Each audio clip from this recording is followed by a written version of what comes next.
Good morning, everyone, and welcome to Tuesday morning. It's Stephen Whiteside here from theuptrend.com. I hope everyone had a wonderful long weekend and you're all rested and ready to go. In the pre-market this morning, stock index futures and crude oil are trading lower, while gold is trading higher in the pre-market on Tuesday morning. Now, there's a lot going on in the pre-market this morning. One of the big headlines is Capital One is buying Discover. Capital One, of course, is trading lower this morning, while Discover is trading higher in the pre-market. Now, this week, we've got NVIDIA coming out with earnings, and that could certainly shake the market. And we're also going to see the minutes from the last Fed meeting that, again, could certainly disturb the market. Now, looking at a weekly chart of the VIX, we're entering what is seasonally a strong period for the VIX. And if we go back to 2023, you can see that we had a couple of weeks where we really spiked before reversing and coming down again. And we're expecting that to happen once again in 2024. Of course, the VIX spiking is negative for stocks. We thought it started last Tuesday with a big spike in the VIX, but the market pulled back going into the end of the week. And so we're still bullish, long-term bullish on the market as long as the VIX does not close above 1502 this coming Friday. Now, looking at a daily chart of the VIX, you can see that spike on Tuesday, and then we retreated on Wednesday, Thursday, and moved up a little on Friday. But we're going to still be short-term bearish on the market as long as the VIX continues to close above 1340 on Tuesday, and you can see the lower channel line is starting to trend higher. So if we don't close below 1340 on Tuesday, then it'll be a higher level Wednesday, Thursday, and Friday. Now, last week we were talking about the S&P 5000, and we were able to break out above that and trade above it, and we ended the week closing above it, but we're currently trading below that level, so it's not holding in the pre-market on Tuesday morning. Now, once we broke through the S&P 500 5000 level, we were looking to see how long it would hold, and unfortunately it's not holding that long. We are trading below that level in the pre-market. And looking at the SPY ETF, we closed Friday just below the $500 level, and we are trading lower in the pre-market this morning.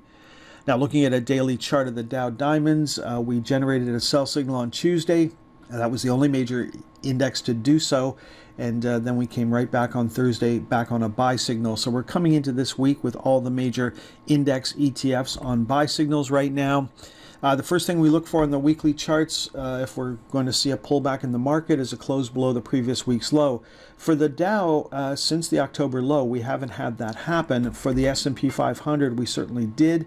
And for the NASDAQ 100, we also had a week where we closed below the previous week's low, but we did not have any fall through to the downside. So anytime there's a one-bar event, whether you're looking at a daily or a weekly chart, we're looking for follow-through in the same direction, and you can see we had complete reversals to the upside. So again, it's the first thing you look for. It isn't all you look for, but it's the first sign that something is about to change, and then we look for confirmation. So we are looking for a close below last week's low this week to see if the market is ready to head lower.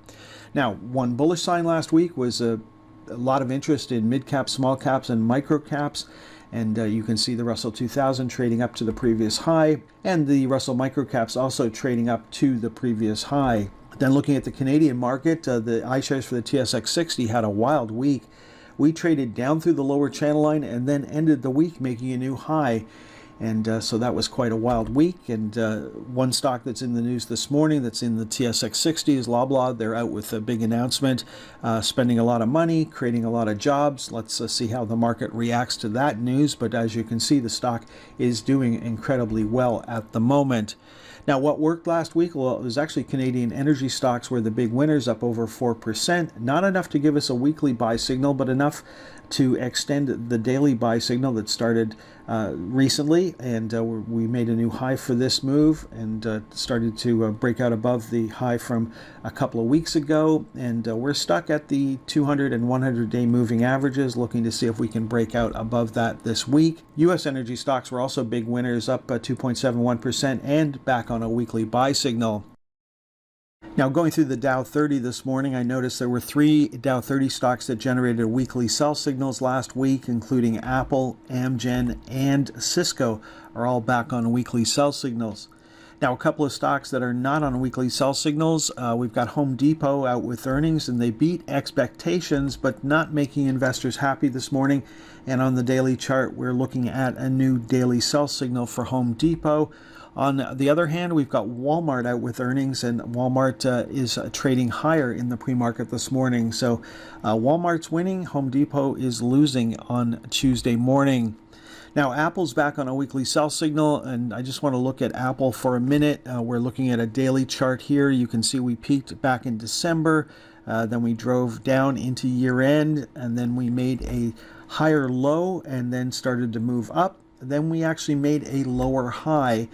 And after that lower high, we made a lower low. So that's a pattern that we want to break. Unfortunately, in February, it looks like we recently put in a lower high. And now we'll look to see if we can put in a lower low and see if that pattern continues. Now, there's a lot of support at the 181.25 level. Yes, we dipped below it several times, but pulled back very quickly. And the 181.25 level is the high from back in October. Now, if we look at when we started to trade above that level back in the start of November, most of the trading activity has been between 181.25 and 193.75. Yes, we traded above it, but the majority of the trading activity has been between those two levels. If we start breaking down and take out that recent low, then 175 and 168.75 do come into play. So just be aware of that. Let's finish off looking at the world of commodities, starting with the metals. We had a nice up week for copper, not enough to give us a buy signal, but copper stocks were up nicely. Again, not enough to give us a weekly buy signal. Gold finished the week on a sell signal. It's reversing that in the pre-market this morning. The GLD, on the other hand, did not generate a sell signal. We need a close below 185.82 this coming Friday. And then looking at gold stocks, we had the GDX close slightly lower on the week after making a nice low last week. We had a new low for the XGD and then closed slightly lower on the week. Similar situation for the junior gold miners. The price of silver was up nicely last week for both the futures contract and for the SLV. Unfortunately, silver miners ended the week lower on the week, so the interest in silver miners needs to catch up with the commodity. It might do that this week. Then looking at crude oil, we're still on a buy signal here, trading higher. Unfortunately, natural gas was down another 10% and change. Looking at the seasonality in natural gas, this is a very weak period and the weakest period of the year. And as we get into March, we'll hopefully look for the seasonality to kick in and for natural gas prices to start to move higher. Now, energy stocks, as we mentioned, were up on the week. Not enough to give us a weekly buy signal in Canada, but we did get a weekly buy signal in the U.S. Of course, energy stocks in the U.S., a lot of them have a global presence, which the Canadian energy stocks do not.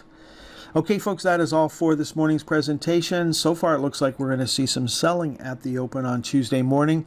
Have a great day. Next time you'll hear my voice is on Wednesday morning. And on Wednesday morning, we're going to take a closer look at the Canadian stock market.